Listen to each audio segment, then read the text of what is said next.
The Beatles' ability to stir deep emotional reactions through their music has always been central to their cultural impact.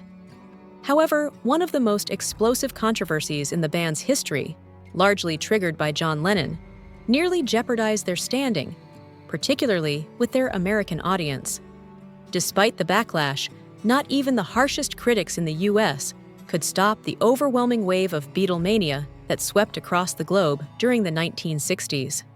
The situation began when British journalist Maureen Cleave published an interview with Lennon in the Evening Standard. British readers paid little mind to his offhand remarks about mundane aspects of life, including a prank involving a gorilla suit and his musings on the band members' personal lives.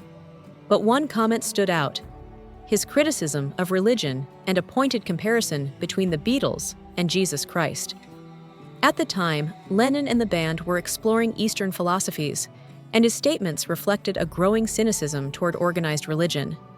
In the interview, Lennon expressed his belief that Christianity was in decline and would eventually disappear.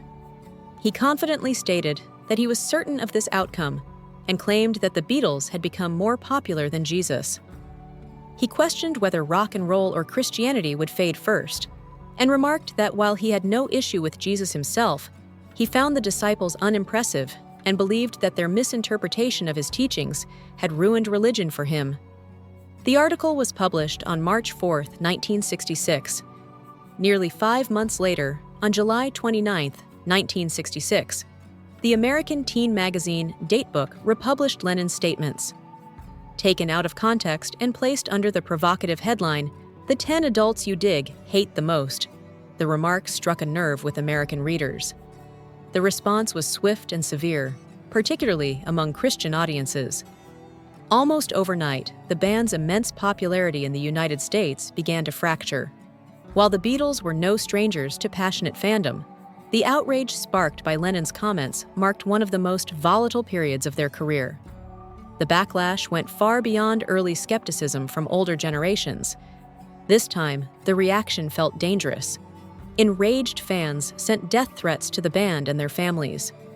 The Beatles became concerned for their safety during their US tour, as public bonfires were held to destroy Beatles records and merchandise. Radio stations across the country began banning their songs. In an effort to calm the storm, Lennon addressed the issue at a press conference in Chicago in August of that year. He clarified that he had not intended to claim the Beatles were superior to Jesus, God, or Christianity. He explained that he mentioned the Beatles simply as a recognizable example during a casual conversation with Maureen Cleave. According to Lennon, he could have just as easily used television, cinema, or cars to illustrate his point about how popular culture had taken precedence in people's lives. He admitted he hadn't fully considered the consequences of his words and insisted that his comments weren't meant to be anti-religious.